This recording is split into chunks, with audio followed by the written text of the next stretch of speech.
From this video we will know what's new in the new version of teslascada 2 version 60. In the new version we added new modern design in our project. We add new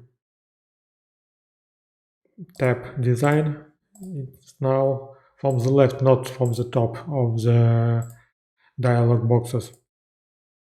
We add some new tabs. For example, we separated general and screens. In screens you now set up start screen, and if you use multi-monitors, you set up screens for multi-monitors, and also you set up screen dimensions and default font. In general, we left the same properties like in the previous versions, excluding screens.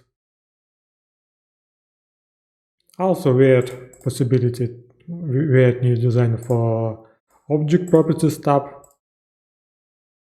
You can see it's also placed in the left, and we add properties control, also new design.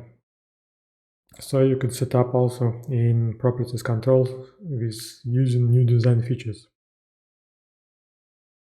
That's all. If you have any questions or you want suggest some new features for our product, you can place comments below this video or in our forum or in email.